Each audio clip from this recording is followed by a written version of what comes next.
and welcome to the call. Please take over the call now. Hare Krishna.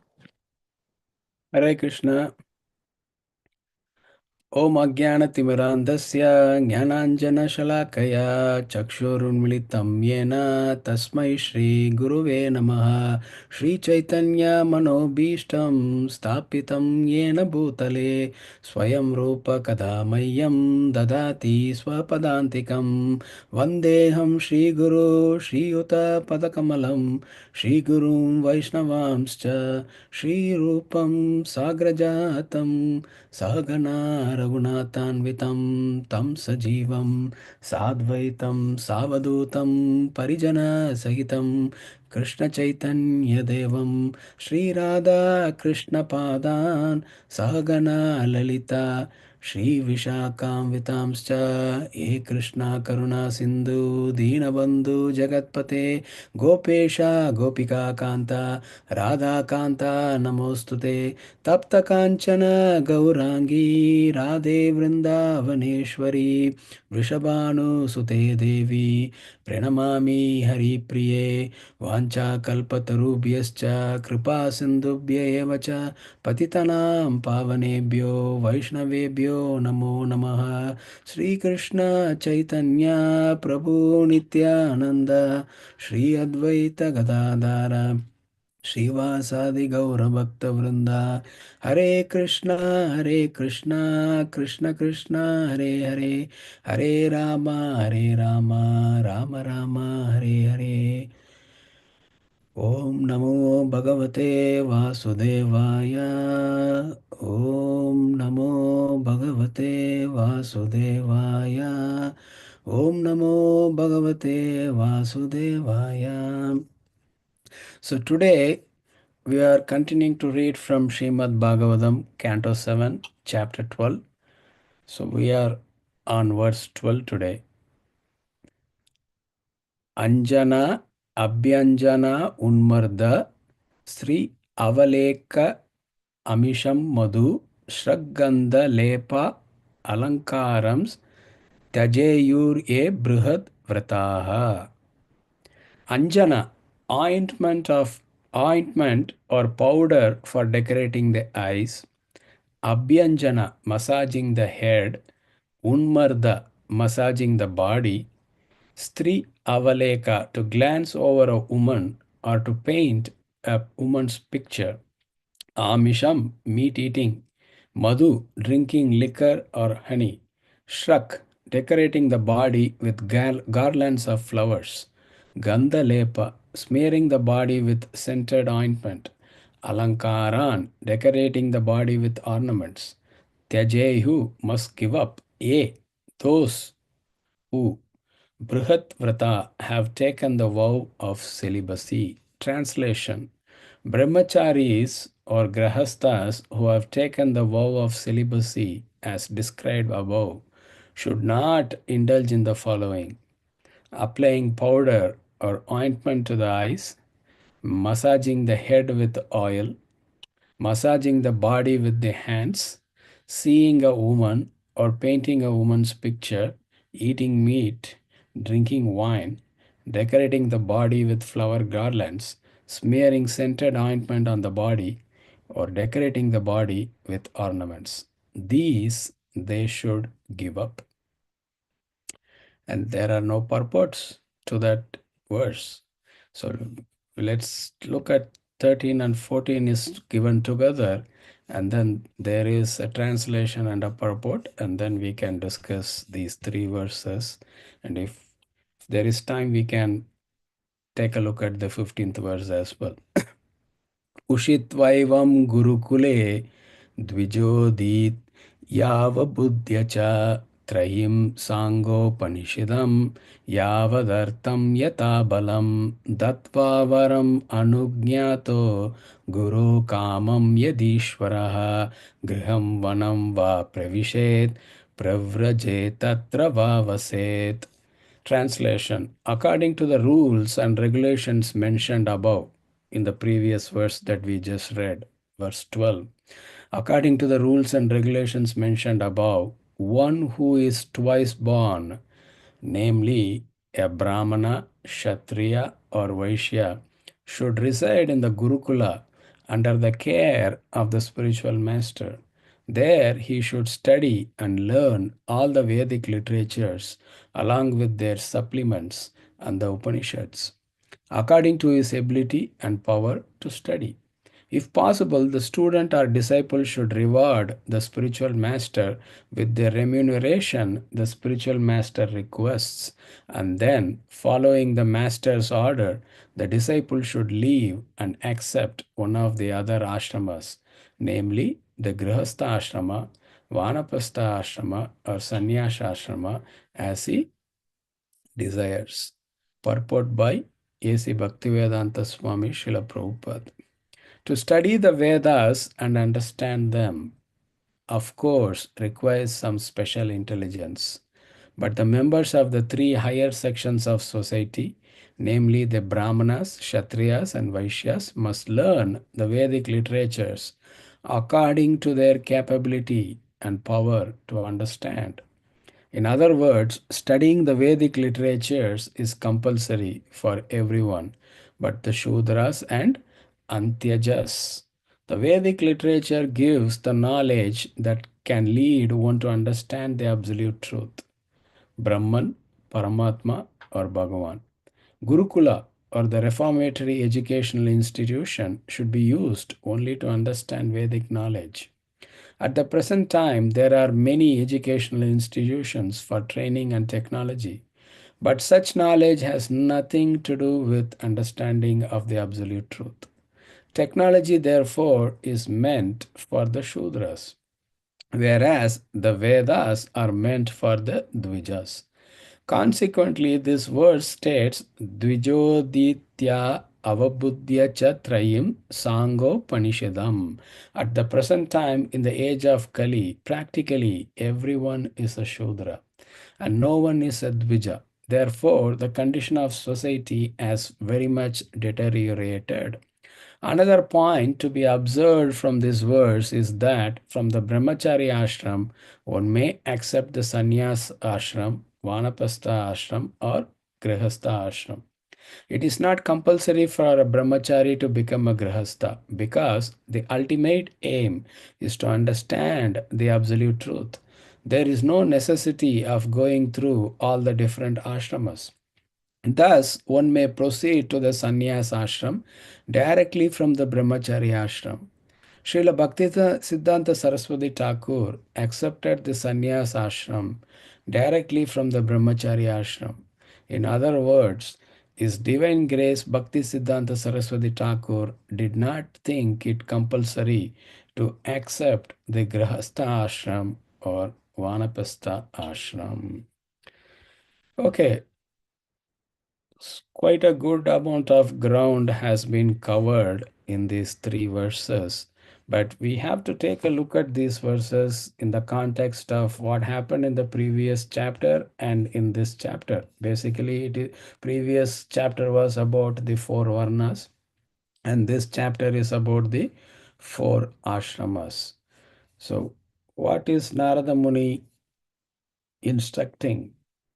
Not only Yudhishthira Maharaj, but all of us. How to live a life of regulation. That is what is being conveyed. If there is no regulation, then it means unrestricted. So, especially what is being talked about is the mixing of man and woman. People think, oh, I am a grahastha, I am a householder, so I have been given unrestricted license to enjoy sex life. But the Vedic culture is right from the childhood. Like I think when the child turns 5 years old, the child is under the care of a spiritual master, and basic knowledge is imparted. and the child grows up. And then, as the child is growing up, the spiritual master looks at the nature of the child. And then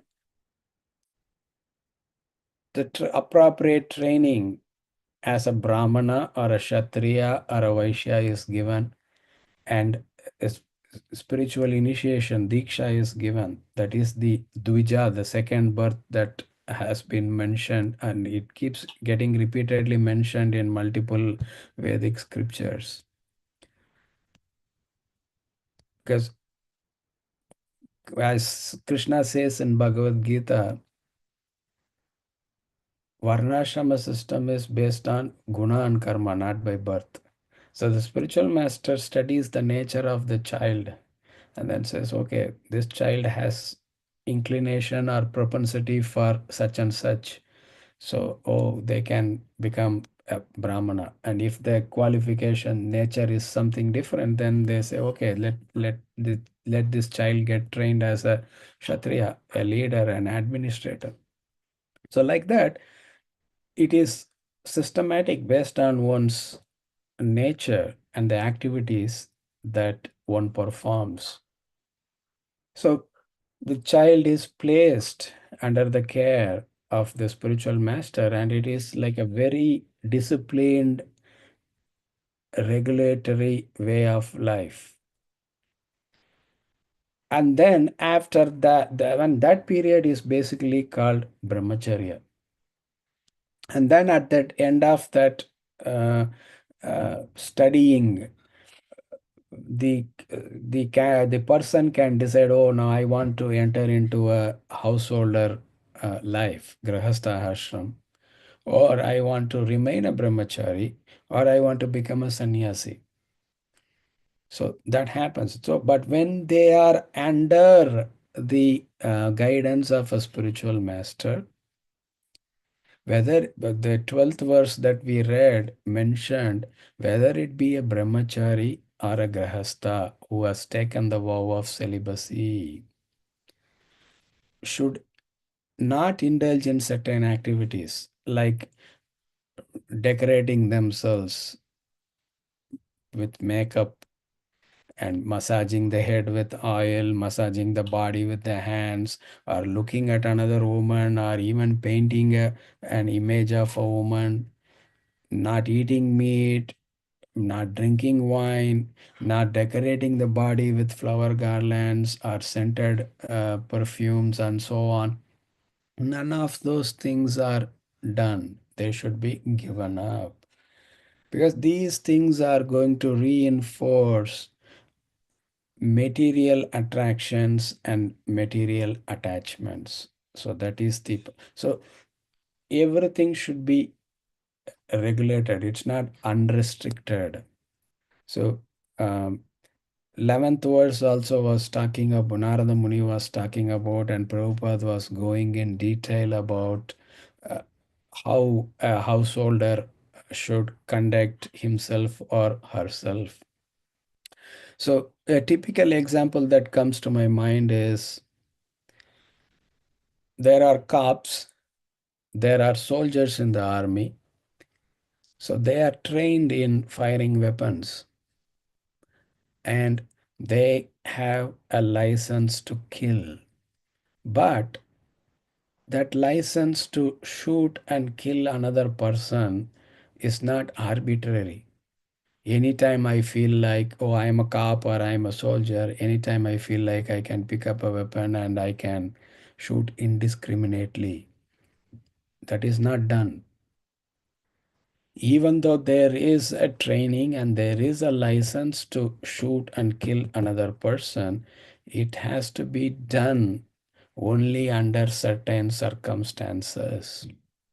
Similarly, for a householder, the householder ashram, the Grahastha ashram is the only one where there is a concession given for sex life. But it doesn't mean that it is unrestricted.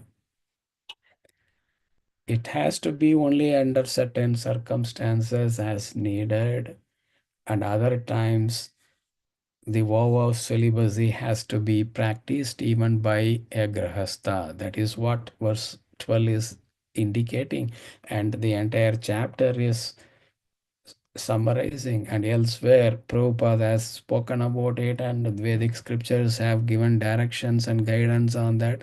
So, the idea that we have to take from verse 12 is it's not unrestricted. It is only under certain circumstances and for specific purpose to create a progeny. And that's it. It's not like, oh, I will live a life of enjoyment. It is not for that purpose. That is the message that is being given. And then comes 13 verses 13 and 14. So it basically says how the student should reside in the Gurukula under the care of the spiritual master. There, study of Vedic literatures and the supplements of the Vedic literatures like the Upanishads, Puranas, Itihasa. Itihasa is like the Valmiki Ramayana and Mahabharata. And we have so many Puranas. Padma Purana, Vishnu Purana, Srimad Bhagavata Purana. So there are, so all these have to be studied and learned under the tutorship of the spiritual master. And it says, according to his ability and power to study. So that's why Prabhupada writes in the purport, to study the Vedas and understand them, of course, requires some special intelligence. So, how to develop that intelligence, or how to refine the intelligence, or how to purify the intelligence? That's where Varnashrama comes into play. The Varnashrama system, it gives certain do's and certain don'ts for each Varna and for each ashrama. So a person will typically be situated under one Varna and one ashrama. So according to that, the do's and don'ts are there, and the person will be performing the do's and don'ts. And because it is being given under the guidance of the Vedic scriptures and also the guidance of a bona fide spiritual master, a person who is performing these steps gradually grows, and gradually the intelligence gets purified. What does it mean? Intelligence gets purified. We all understand purity in terms of the body. We take bath if we are dirty and the dirt goes away.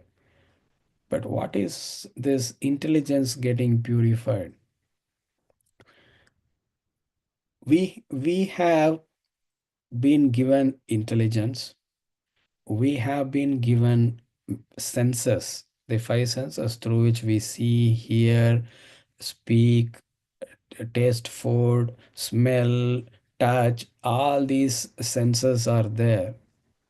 So in Bhagavad Gita, Krishna says gives the proper hierarchy of them. So he says at the bottom level is the all these material objects, and above them are the material senses. So through the sense objects, the material senses are deriving some information, some, and trying to say, okay, how can I enjoy this? How can I enjoy that? And then above the material senses is the mind. And above the mind is the intelligence. And above the intelligence is the Atma, the spirit soul. So that is the proper hierarchy. If it is like this, everything is running properly. But the material world tries to put it upside down. These sense objects and the senses are like going in multiple different directions and trying to Oh, I want this, I want that, I want to enjoy this, I want to enjoy that, and all these information are given to the mind, and the mind is going bonkers.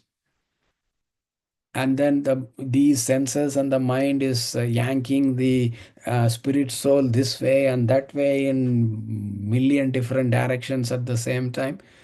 And that is the typical materialistic existence. And Krishna is kindly guiding us and instructing us, let it not be like that. Because that stage is basically like a Godasa state. Go means senses.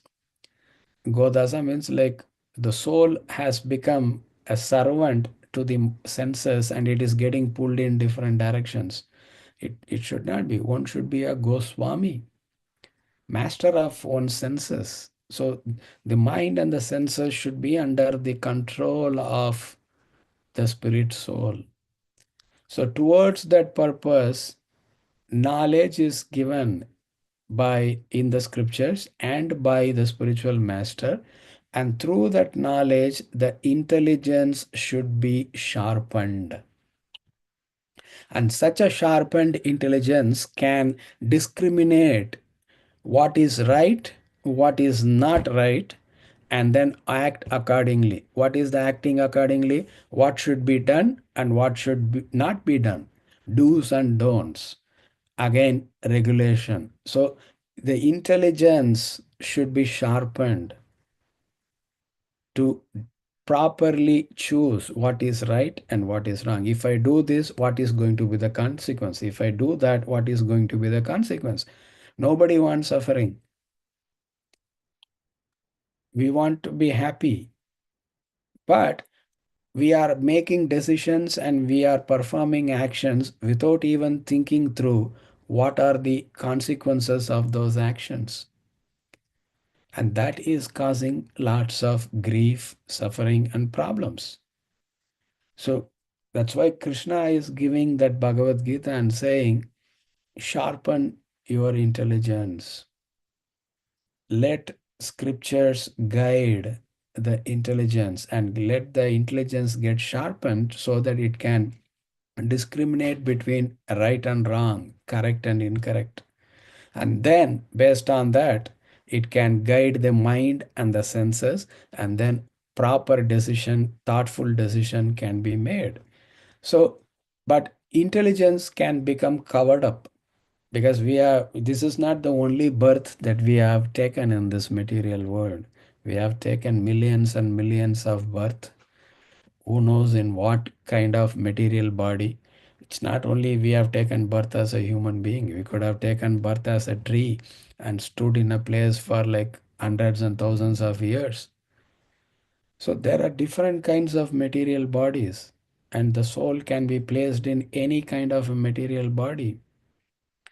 And we have existed like this in this material world for millions and millions of births. And we have developed material desires and material attachments and attachments to enjoy material enjoyments. All these things we have done millions and millions of births. It's too much. So our proper intelligence is covered up. So the intelligence cannot shine through. So that's why Chaitanya Mahaprabhu, Lord Krishna, when he appeared as Chaitanya Mahaprabhu around 530 plus years ago, he he gave a very wonderful, simple example and a formula. Cheto Darpana Marjanam. Darpana means mirror. What is the purpose of the mirror? Whatever is placed in front of it, it should reflect it back. It should show the reflection. That is the purpose of the mirror. But if the mirror is covered with dust, it cannot do its function properly. It cannot show anything and reflect it back because the dust is covering the mirror. So Chaitanya Mahaprabhu is saying our consciousness is like a mirror.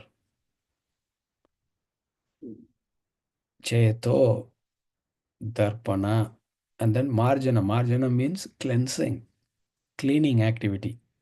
Just like we clean the mirror of the dust so that it can perform its function properly, similarly, our consciousness has to be cleansed.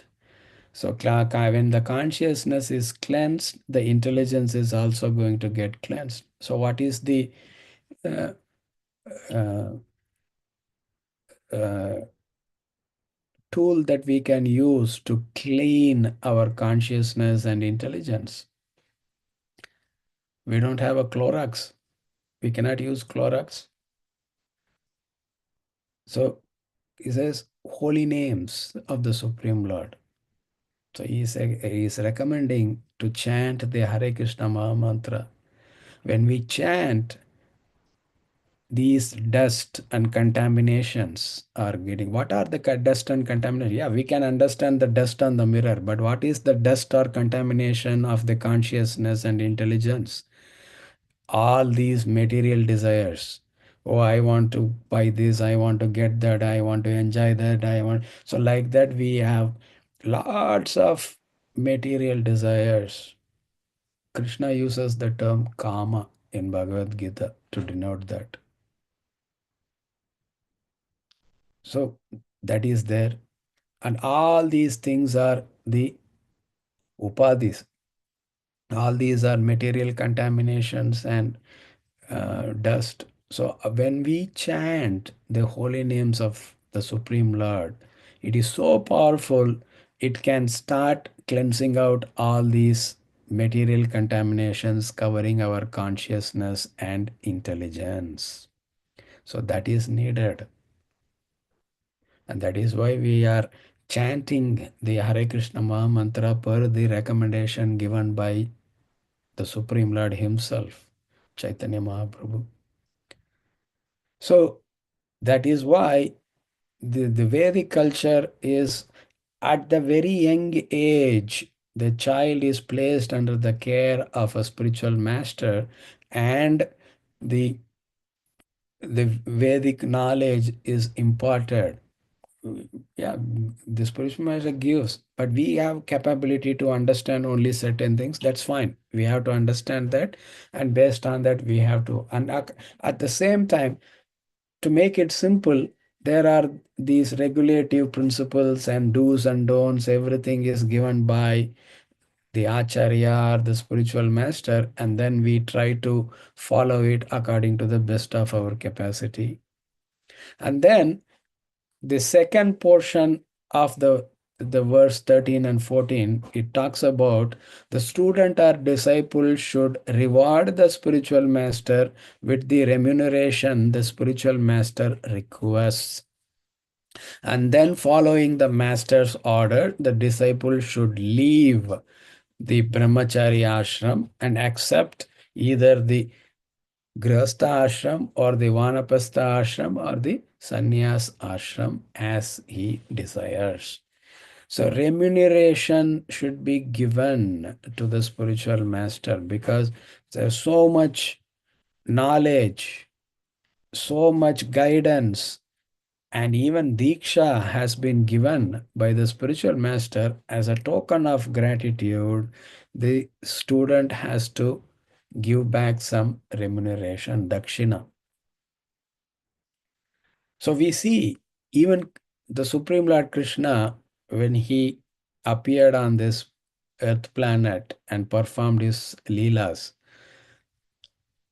he accepted a spiritual master. Sandipani Muni was his teacher. And he, along with his with other students, he was studying under Sandipani Muni. Sudama was his classmate. And one day, both Krishna and Sudama are tasked by the spiritual master to go and collect some wood for burning fire and doing all these fire sacrifices. We need certain kind of woods. So they go. While they are collecting, the thunderstorm rolls in and heavy rain downpour happens, and Krishna and Sudama take shelter on a tree, and rain is like lashing out, and both are like throughout the night they are just parked on that tree until the next day the thunderstorm is done, and the spiritual master along with others comes looking for these two boys, and they find them. So that is what the student tries to do. Because Krishna in chapter 4 of Bhagavad Gita says, Tadvidhi pranipatena pariprashnena sevaya. Sevaya. You have to serve the Guru menially, like a servant. And tadvidhi pranipatena pariprashnena. Then we can put forth our questions or queries, and the spiritual master will give explanation and knowledge to remove our doubts and give clarifications. That is the process. That's why Krishna gives. Chapter 4 of Bhagavad Gita is titled Transcendental Knowledge. Krishna talks about what is transcendental knowledge and what is the process of receiving such a transcendental knowledge. Evam parampara praptam. He says in chapter 4. There is a system through which this transcendental knowledge has to be received. What is the system? Guru Sishya Parampara. Teacher, student, generation after generation comes. Through that parampara system, the knowledge has to be received, transcendental knowledge. And how to receive that? Tadvidhi pranipatena pariprashnena sevaya. One should approach such a bona fide spiritual master and serve that spiritual master very humbly and menially, and very humbly pose the doubts or questions to the spiritual master and get the clarification and the knowledge. That is the process. So anybody, anytime somebody is giving us some knowledge, we should first be grateful, have that gratitude in our heart. Oh, without this person explaining this, how would I have understood this? That is humility. But the opposite of humility is pride. And we think, oh, I'm so smart, I'm so intelligent. Oh, I can just pick up a book and I can read and assimilate that knowledge and say, pat myself on the back and say, okay, I'm good. I'm super duper. So that is a position of pride. But a position of humility is, oh, this person, out of his or her causeless mercy, explained this. Oh, I'm so grateful. So, gratitude is very, very important in a spiritual path, especially bhakti. And that helps us grow more and more in our bhakti. So the reason Narada Muni is talking about remuneration to the spiritual master according to what the spiritual master requires and what the spiritual master asks us to do, and all that thing ties to all these principles that Krishna is talking about in chapter 4 of Bhagavad Gita, and also to the principle of gratitude. So that is needed, and that is the Vedic culture. But the modern world, we have moved as far away from this standard and culture. Yeah, we know when we are 4 years old, we are enrolled in a school system. So we go through the kindergarten, elementary school, middle school, high school, and then we come out of that, and then we enter into the college program. We do our undergraduate study and graduate study and things like that, and then we get onto a job. We are all familiar with that. But how does this Vedic culture that is being described, how can we learn it? How can we practice it? So that is where Prabhupada and the ISKCON movement and the ISKCON temples that he uh, uh, manifested all over the earth planet comes into play. And also all the direct disciples of Srila Prabhupada who have been practicing this Krishna consciousness and bhakti for more than 50 years. They are very sincere and dedicated to the instructions and guidance of Srila Prabhupada. And some of them are initiating spiritual masters as well now. So, and we can approach such personalities and hear from them and submit ourselves to them and then take on this, and then they will give us guidance. So how do we live our life? How do we, so we are all householders. How should it be? Oh, I am just like any other householder in this material world. No, a devotee, even though they are a grahastha and they are working and earning a salary, the life they live is a Krishna centered life. It revolves around that the purpose of working and earning money is to serve Krishna and Krishna's devotees. So, all these guidance we can receive when we approach a devotee who has much better experience, and such a devotee can help us connect with a, a bona fide spiritual master, and that's how our spiritual life begins. That is why Diksha is called initiation. Diksha is not like a destination.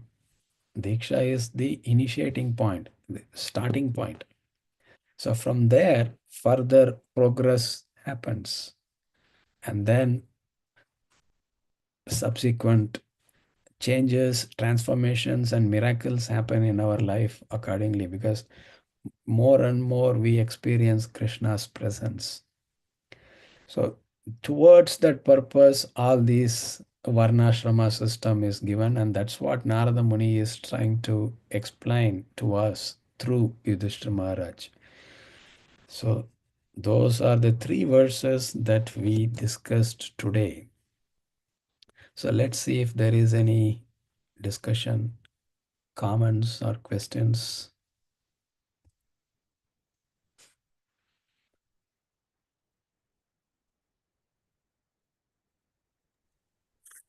Hare Krishna Prabhu, Hare Krishna.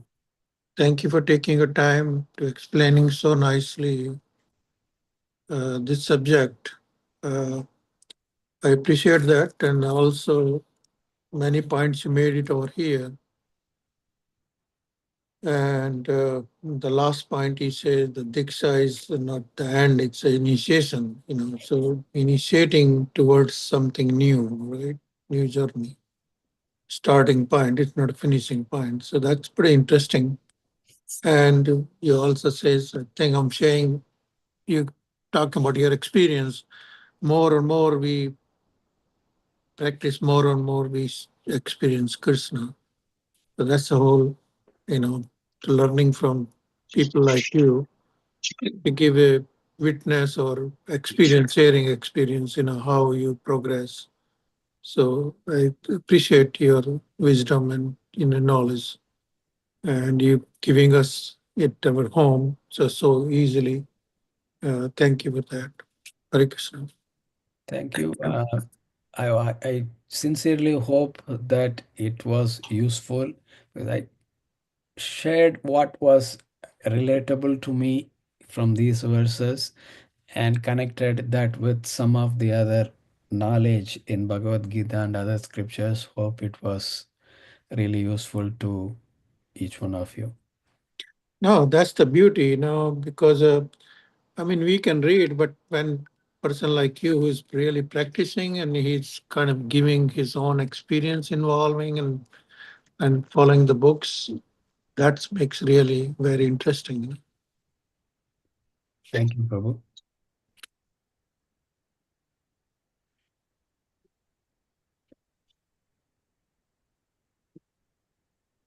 Hare Krishna, Raghunandana, Prabhuji, Dandavat Pranam, all glories to Srila Prabhupada.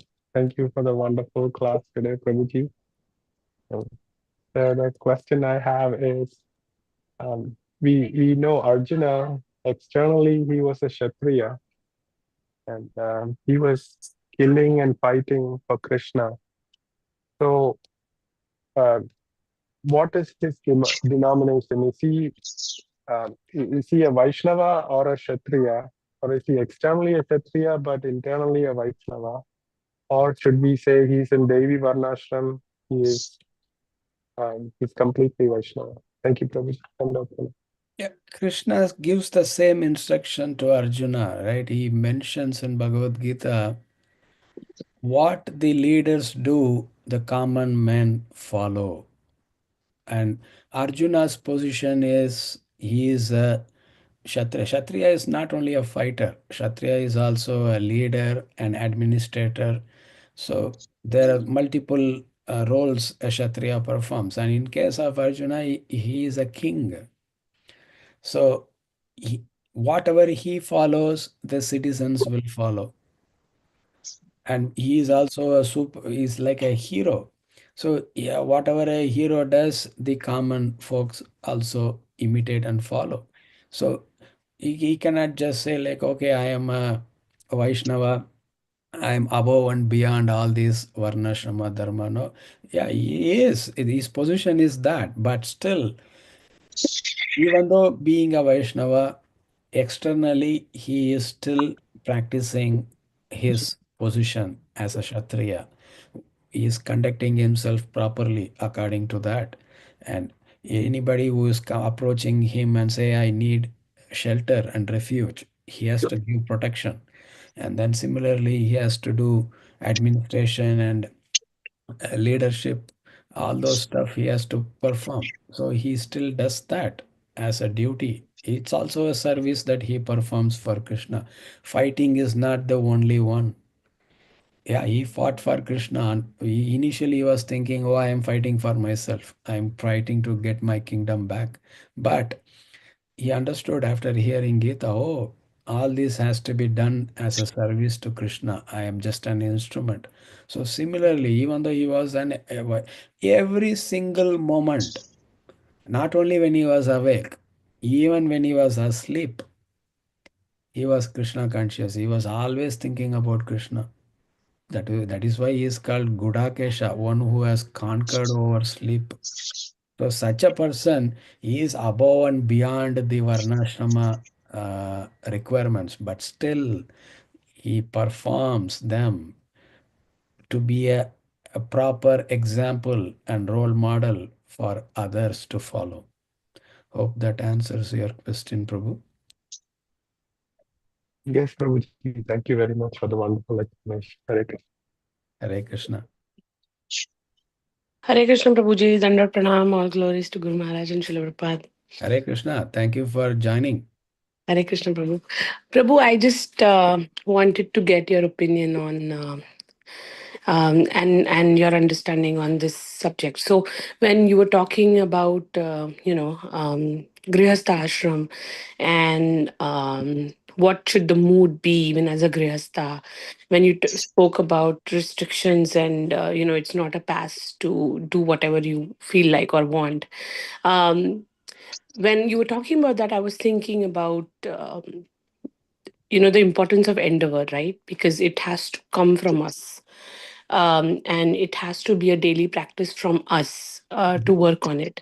I wanted to know your understanding on how much of it is our endeavor and how much of it is mercy from Krishna, Prabhu, because I feel and I understand from what I understand, you could endeavor as much as you want, but if you don't have His mercy, you may not still be successful. So I just wanted to get your thought on that. Okay.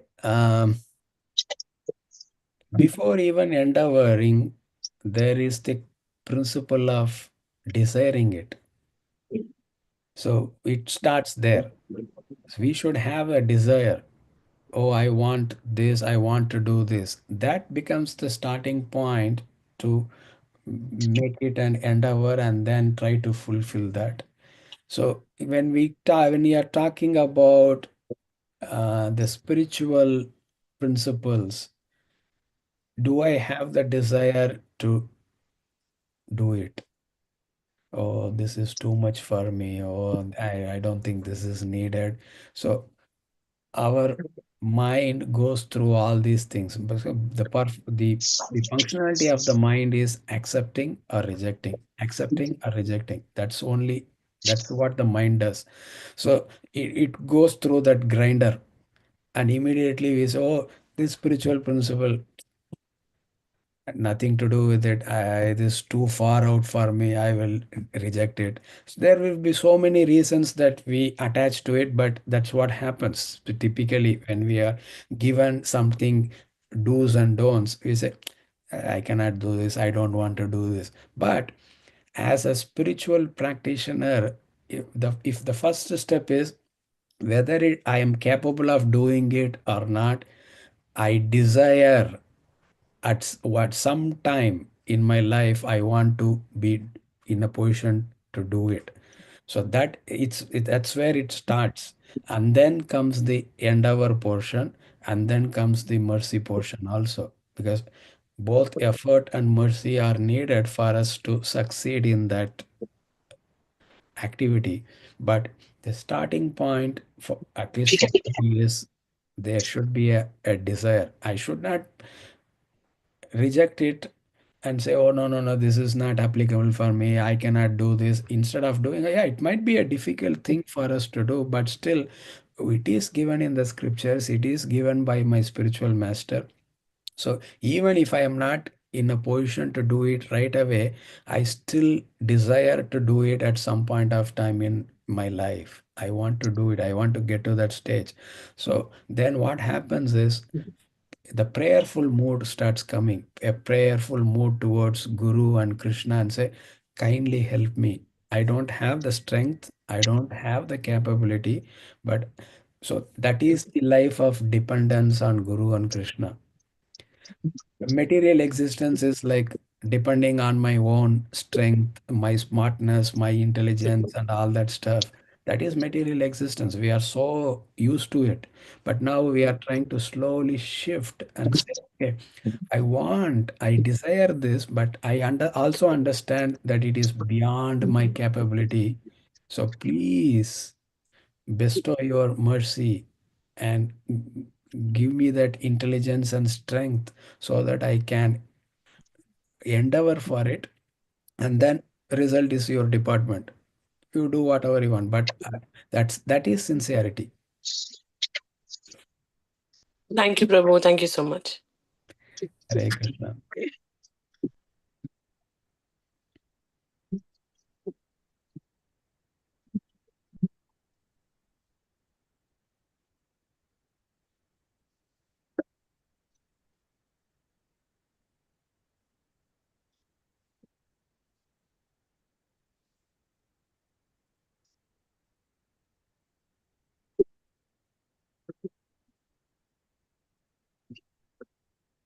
Hare Krishna, Prabhuji. This is Geeta.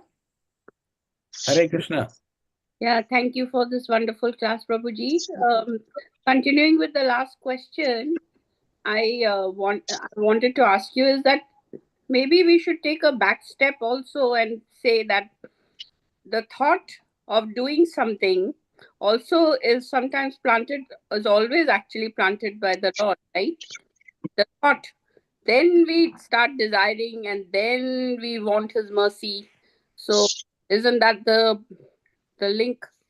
No, not necessarily like it's not like Krishna is going and sowing seeds of thoughts in us, but there are the environment is out there, and in that environment there is material nature, Maya, with its three modes, and there are other living beings also, and there are uh, material kind of living beings and the spiritual personalities like devotees and um,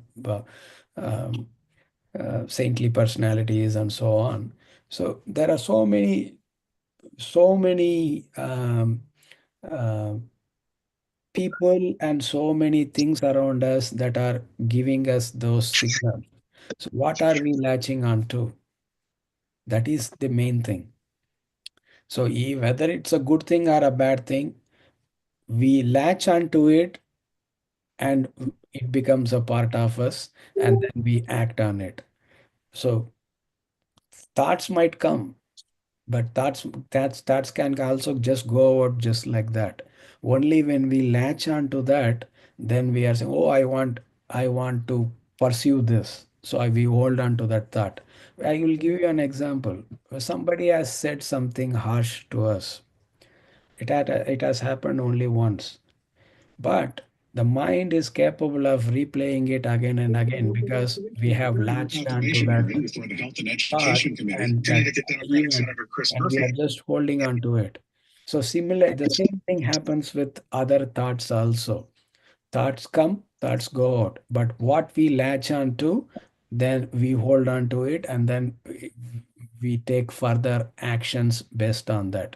So doesn't necessarily mean that Krishna is like planned. Yeah, he might do in some cases. He might give some plant some thoughts or give some pointers, but there are so many other factors also when we are living in this environment. But if we are just in the state where we are just following the thoughts uh, or the direct signals that are being given by Krishna, then we are in a very elevated state.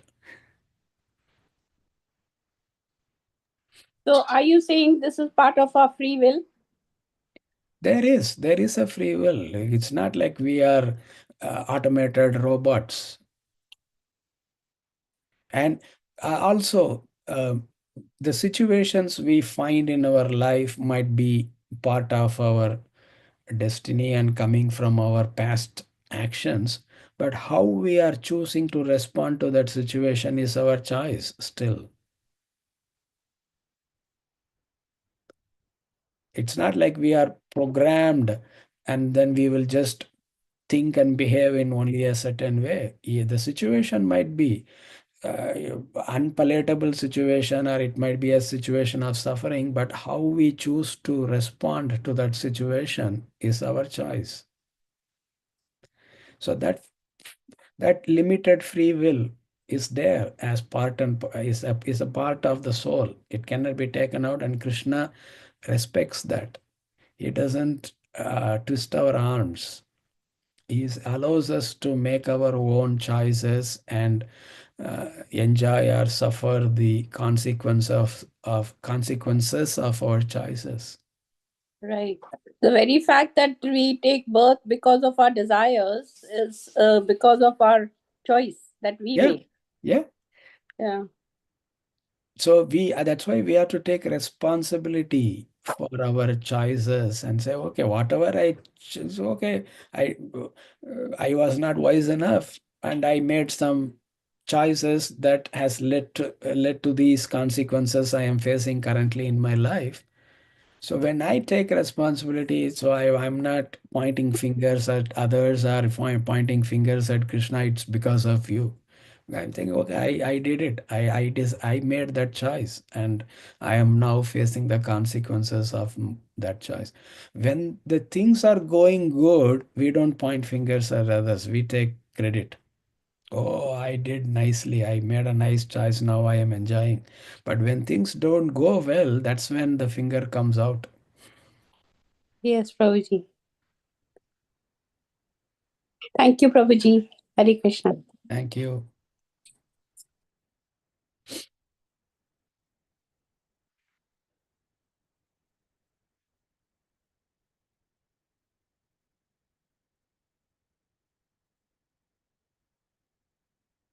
Looks like we are done.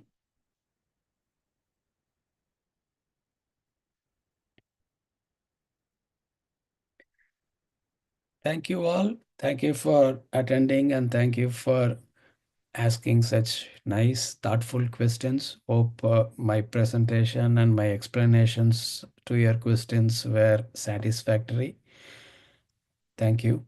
Hare Krishna. Hare Krishna, Prabhu. Thank you. Hare Krishna. So, Prabhuji, I have a question regarding this organization called Gaudiya Math. Mm-hmm. So, I met a childhood friend of mine in Vrindavan. Mm-hmm. He's a follower of Gaudiya Math. Mm-hmm. So, I came and Googled it yesterday, but it doesn't exist anymore. It exists. It exists in India. So Gaudiya Math is the one that was founded by Srila Prabhupada's spiritual master Bhaktisiddhanta Saraswati Thakur. He established 64 Gaudiya Maths during his time, and then later on it might have like expanded a little more, but we are all in that same lineage of following Chaitanya Mahaprabhu. And Srila Prabhupada's spiritual master is Bhaktisiddhanta Saraswati Thakur, who founded Gaudiya Maths. So, is Gaudiya Math more towards Radharani? No, it's the same principle like we do, like in ISKCON. Everybody who is following Chaitanya Mahaprabhu has certain core concepts of chanting the Hare Krishna Maha Mantra, reading Srimad Bhagavatam, because these are all the fundamental teachings of Chaitanya Mahaprabhu. And it's the same thing. Srila Prabhupada he was a disciple of Bhaktisiddhanta Saraswati Thakur, and the same teachings that were imparted by Bhaktisiddhanta Saraswati Thakur is being followed in those Gaudiya Maths. And that's the same knowledge and guidelines and principles that Prabhupada used to found his society, ISKCON, and then that's what we are doing. But he might have given certain standards of worship that needs to be followed across all ISKCON temples. That might be slightly different compared to the Gaudiya Math, but all the basic fundamentals and the teachings and everything remains the same. Thank you, Prabhuji. Hare Krishna. Hare Krishna.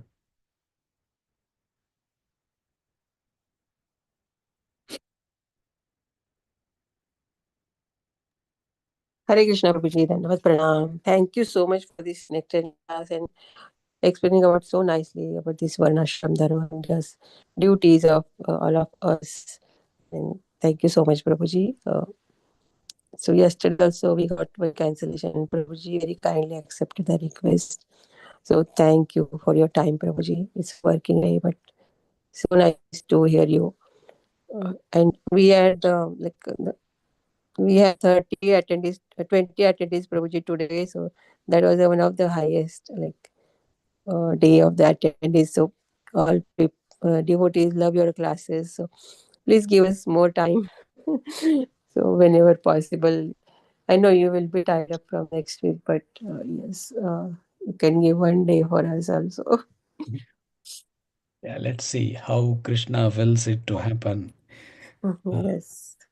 Because it's not only like morning and evening, even during the work days, I am giving classes every day. It's Haribol. and then weekends will be so totally like around 15 classes in a week is my current schedule. Haribol. So nice, Prabhuji. So inspiring. So that's Krishna's mercy. So if I can do some service in that way, I am happy, and I am also happy coming here and sharing whatever little bit I know with all of you. So if there is an opportunity sometime in the future when these classes don't clash, then we can work out something like that. That's great, Prabhuji. Thank you. Thank you so much. So, Prabhuji, are you taking Bhagavatam classes also? I am taking Bhagavatam classes, Bhagavad Gita classes, not only for devotees here. I am doing for devotees that are in India. So it's multiple classes that's going on. And students also, right? Yeah, Students. university students also. So George Mason University. So there any scope for us to join any class if we want? I'm because some of those classes are not in English, and some of those classes are especially meant only for students. But if there are classes that are for others to join, typically like we are in the introductory stage of reading a Nectar of Devotion, Bhakti Rasamrita Sindhu, a summary study translation by Prabhupada. So I can share with Shamarasika Mataji. That class is anybody in this group can join. And let's see if time permits, and if there is another way we can connect, we can work out that logistic. Sure, Prabhuji. Thank you, Prabhuji. Yeah, sure, Prabhuji. Yeah, let me know, then I will forward it to all the group. But thank you for your eagerness and interest to read and hear and learn. So please keep that going. That takes us far, because there are so much mercy in Prabhupada's books and translations. He has given us everything that we need, that we can use and each of our capacity is different, as Prabhupada was mentioning in the purport that we read today. But still, that mercy is equally available for all of us, and we can start taking bits and bits, and then it becomes a big flow in the due course of time. Yes, Prabhuji. Thank you so much for this wonderful class. And if nobody has any question or comments, we can end up the call here. Okay. So let's pay obeisance to all the Vaishnavas. Vancha kalpatarvesha kripa sindhu vevacha patitanam pavanebhyo Vaishnavebhyo namo namaha. अनंत कोटि वैष्णव की जय। नमाचार्य श्रीनाथ ठाकुर की जय। शिला प्रभुपाद की जय। ग्रंथराज श्रीमद् भागवतम की जय। Grace Raghunandan प्रभु की जय। Yeah. Thank you so much, Prabhu. Thank you, Prabhuji. Hare